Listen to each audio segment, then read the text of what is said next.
Dobra, jeszcze nie, jeszcze chwila. Dzień dobry Państwu, witam Państwa w Watykanie, najmniejszym państwu świata o powierzchni 44 hektarów i liczbie mieszkańców około 900. Jest to jedyny kraj na świecie, który może się odciąć od całego świata poprzez po prostu zamknięcie swoich bram. Jest to też chyba jeden z niewielu krajów na świecie, który przed wpuszczeniem na swój teren przeprowadza kontrolę bezpieczeństwa. I jak widać, może ona zająć trochę czasu. I ogólnie taka ciekawostka, nie wolno wchodzić z plecakiem. Przynajmniej takie były znaki. Jednego gościa cofnęli, a mnie wpuścili. Nie wiem. Watykan jest jedynym państwem na świecie, którego wszyscy mieszkańcy są katolikami. Jest to też jeden z bardziej niebezpiecznych krajów na świecie. Liczba przekleństw liczba przestępstw na jednego mieszkańca jest tutaj jedną z największych na świecie. Powodem są oczywiście tłumy turystów, a tłumy turystów przyciągają też wielu kieszonkowców. Z czysto architektonicznego punktu widzenia Watykan jest takim troszkę bałaganem. Na przykład Muzea Watykańskie to nie jest jeden budynek, tylko to jest kilka budynków połączonych ze sobą. Po prostu w trakcie rozbudowywania całego Watykanu każdy papież miał jakieś tam swoje wizje. Tu coś dobudował, tam coś rozbudował. No i w tym całym bałaganie jest tak, że żeby wejść do Muzeum Watykańskiego, trzeba wyjść z kraju i wejść, w sensie wchodzi się jakby od strony włoskiej. Tam jest podobno jakaś brama, a z Watykanu do Muzeów Watykańskich się nie można dostać. Plac Świętego Piotra ma kształt elipsy. Był on projektowany w XVII wieku, w czasach, kiedy było bardzo głośno o odkryciu, że planety nie poruszają się po okręgu, tylko właśnie po elipsie. Bo do tej pory koło uważano za tą figurę idealną. Dodatkowo w każdą niedzielę papież wygłasza tutaj błogosławieństwo Urbi et Orbi, czyli miastu i światu. No i ten kształt eliptyczny, będący symbolem wszechświata, jeszcze dodatkowo jakby to wszystko podkręca. A na środku placu znajduje się obelisk pochodzący z XIII wieku przed naszą erą z Egiptu. Teraz na chwilę opuściłem Watykan, jest to jedyny odcinek, który opowiada o jednym kraju, a jest kręcony dwóch. No. Jakby co tutaj widać Watykan ze strony włoskiej. Muzeum Watykańskie jest to muzeum, które gromadzi zbiory od starożytności aż do współczesności. Są tam dzieła największych mistrzów pracujących dla papiestwa, różne dary od wiernych, no a także obiekty kolekcjonowane przez samych papieży. Podobno, żeby zobaczyć wszystko, co oferują Muzea Watykańskie, potrzeba 8 lat. Pokazuję wam Watykan. Te mury to jest Watykan. Watykan to prawdopodobnie kraj, z którego obywatelstwo najtrudniej uzyskać. Jest to jedyny kraj, z którego obywatelstwem nie można się urodzić. Obywatelstwo jest nadawane i bardzo łatwo je stracić. Dostają je wszyscy członkowie Gwardii Szwajcarskiej, a także w większości osoby duchowne, ale takie, które mają szczególne zasługi dla kraju. I w momencie, gdy się przestaje pracować dla Watykanu, to obywatelstwo się traci. Nie trzeba być obywatelem Watykanu, żeby czerpać profity. Otóż każdy zatrudniony w Watykanie nie płaci podatków i otrzymuje bony do bezcłowych sklepów watykańskich. Jeśli chodzi o takie różne ciekawostki, to Watykan to monarchia elekcyjna, więc można by powiedzieć, że papież jest królem. W kraju tym rozwód jest zakazany, a kobiety nie mają praw wyborczych. No bo wybory to jest oczywiście konklawe, w którym biorą udział tylko i wyłącznie kardynałowie. W XV i XVI wieku popularne było na dworach europejskich posiadanie własnej straży. Często najemnikami byli Szwajcarzy, którzy uznawani byli za dobrze wyszkolonych i wyposażonych. W 1506 roku na dwór papieski ściągnięto 150 osób i założono Gwardię Szwajcarską. Dziś ta najmniejsza armia świata liczy 110 osób. Jej zadaniem jest ochrona papieża oraz obrona granic Watykanu. Członkami gwardii mogą być tylko Szwajcarzy, katolicy, o nieskazitelnej opinii kawalerowie w wieku 19 do 35 lat, mający co najmniej 174 cm wzrostu. Ponieważ Gwardia Szwajcarska stanowi 10% obywateli Watykanu, mówi się, że jest to najbardziej zmilitaryzowane państwo świata. W pierwszych wiekach chrześcijaństwa papieża wybierano spośród głęboko wierzących mieszkańców Rzymu.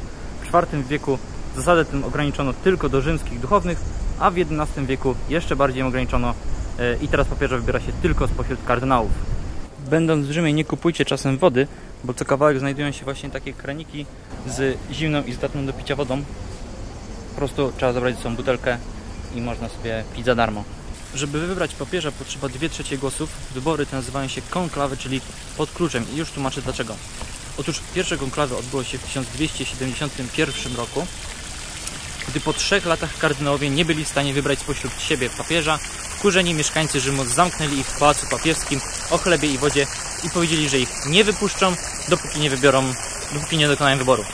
Wiele wskazuje na to, że Jan Paweł II nie był jedynym papieżem Polakiem, ponieważ Pius X prawdopodobnie również był naszym rodakiem.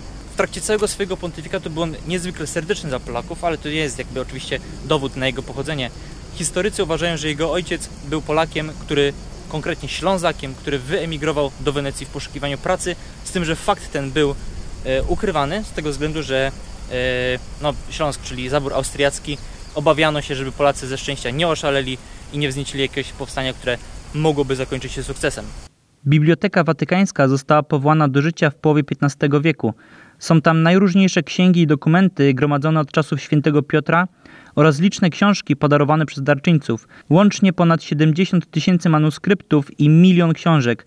O prawo do korzystania z biblioteki mogą występować pracownicy naukowi zatrudnieni w szkołach wyższych na całym świecie. W XVII wieku z biblioteki wyłączono różne dokumenty polityczne, dyplomatyczne i ekonomiczne, dając początek tajnym archiwom watykańskim. Jest to prywatne archiwum do wyłącznej dyspozycji papieża. Ze względu na wiarygodność i rangę stanowią niesamowite źródło wiedzy o historii Europy. Raz na jakiś czas do archiwów watykańskich wpuszczani są naukowcy. Na przykład za czasów Jana Pawła II grupa badaczy opracowywała historię Polski.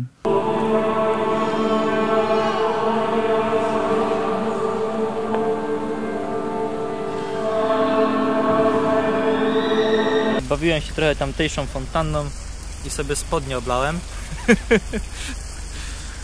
Cóż, na początku było słowo... Nie, żartuję. Na początku na Wzgórzu Watykańskim znajdował się cyrk Nerona i chrześcijanie zabici w trakcie igrzysk byli chowani w jego podziemiach. Po ukrzyżowaniu świętego Piotra on również spoczął w podziemiach na Watykanie i od tego właśnie wziął się cały kult tego miejsca. Powiem wam, że kaplica sykstyńska trochę mnie chyba jednak rozczarowała. Najczęściej padającym hasłem w kaplicy sykstyńskiej jest no photo. Nie wolno tam ani robić zdjęć, ani kręcić filmu, więc to, co zobaczycie za chwilę, było robione totalnie nieprofesjonalnie z totalnego ukrycia. Rzym był stosunkowo tolerancyjnym miastem. Różni kupcy z różnych zakątków świata przywozili różne religie. Żadna z nich jednak nie kwestionowała cesarskiej władzy. Chrześcijaństwo z kolei podważało boskość władzy cesarza i naruszało strukturę społeczną dzielącą ludzi na uprzywilejowanych bogatych i biednych, często niewolników. Był to typowy ruch rewolucyjny, zyskujący popularność szczególnie wśród biedoty. Przez 300 lat chrześcijanie byli prześladowani, wszyscy biskupi Rzymu byli zabijani, trafiali do więzień lub byli wyganiani z miasta. Dopiero w 313 roku cesarz Konstantyn zezwolił na wyznawanie nowej religii. Jednak przeniesienie stolicy imperium do Konstantynopola znacznie osłabiło znaczenie polityczne Rzymu. W mieście coraz większą rolę zaczęli odgrywać biskupi, których określano mianem papa, czyli ojciec. Jeszcze przed swoją śmiercią cesarz Konstantyn nadał biskupom liczne przywileje oraz przekazał pełnię władzy w Rzymie. Nie da się ukryć, że papież Konstantyn miał olbrzymi wpływ na rozwój chrześcijaństwa. To on zresztą zapoczątkował budowę pierwszej bazyliki świętego Piotra, ale jego postać została przez Kościół katolicki bardzo mocno wykorzystana. W VIII wieku papieże zaczęli powoływać się na sfałszowany dokument zwany Donacją Konstantyna, który zawierał opisy cudów dokonanych przez papieża Sylwestra I, uznawał wyższość wiary chrześcijańskiej nad wszystkimi pozostałymi i przekazywał rzymskim świątyniom olbrzymie bogactwa oraz pozwalał Kościołowi na posiadanie nieograniczonych majątków ziemskich we Włoszech. Nie da się ukryć, że chrześcijaństwo tą swoją bardzo dobrą pozycję wywalczyło. W IV wieku cesarz Teodozjusz Wielki uznał chrześcijaństwo za religię państwową. Zapoczątkowało to serię wojen, ponieważ większość mieszkańców Rzymu traktowało to jako atak na tradycję. Wojny te wygrali chrześcijanie i w efekcie wszystkie religie pogańskie zostały zakazane. Od IX wieku Kościół coraz bardziej się psuł. Prawdziwym problemem aż do końca XVII wieku był nepotyzm, czyli usadzanie na wysokich stanowiskach swoich krewnych. Najsłynniejsza w tym była rodzina Borgiów, gdzie papieże całą swoją rodzinę, w tym dzieci, obsadzali na stanowiskach kardynalskich lub wydawali za mąż za najbogatszych księciów we Włoszech. Aż do końca średniowiecza postać świętego Józefa była marginalizowana lub wręcz pomijana. Jeżeli już, to przedstawiano go jako niedołężnego starca, który opiekował się Maryją i Jezusem, tak żeby w żaden sposób nie sugerować, że mógł być on mężem Maryi, przecież dziewicy. Bardzo duży kryzys Watykan przychodził na początku XV wieku. Rzym to była wtedy ruina, panował głód i bieda, a po ulicach biegały wilki. Wtedy największe pieniądze przynosiły tereny wchodzące w skład państwa kościelnego. Stąd wzięło się przykładanie przez Kościół tak wielkiej wagi do utrzymania majątków kościelnych. Olbrzymie inwestycje, zarówno budowlane, jak i artystyczne, wymagały sporych pieniędzy. Doskonałym ich źródłem okazywało się sprzedawanie odpustów, które często prowadziło do nadużyć i było początkiem myśli reformatorskiej w Niemczech. Państwo kościelne rozpadło się w XIX wieku jako efekt zjednoczenia Włoch. Cały majątek ziemski został wtedy włączony do nowo powstałego państwa. Papież, bojąc się o swoje życie, schował się wtedy na Watykanie i tak już zostało. Po I wojnie światowej zaczęto mediację z rządem włoskim. Efektem było podpisanie w 1929 roku paktów laterańskich, na mocy której na terenie Rzymu powstało niezależne państwo Watykan o powierzchni 44 hektarów. Bazylika Świętego Piotra ma powierzchnię 23 000 m². W tym odcinku oglądaliście już urywki z wnętrza tego budynku. W środku znajduje się pieta chroniona przez pancerną szybę. To efekt zamachu z 1972 roku, gdy węgierski szaleniec wniósł w plecaku młotek i krzycząc, że jest Chrystusem, zaczął obijać pomnik. W ten sposób urwał m.in. rękę. Obecna pieta to oryginalny pomnik po długotrwałej renowacji.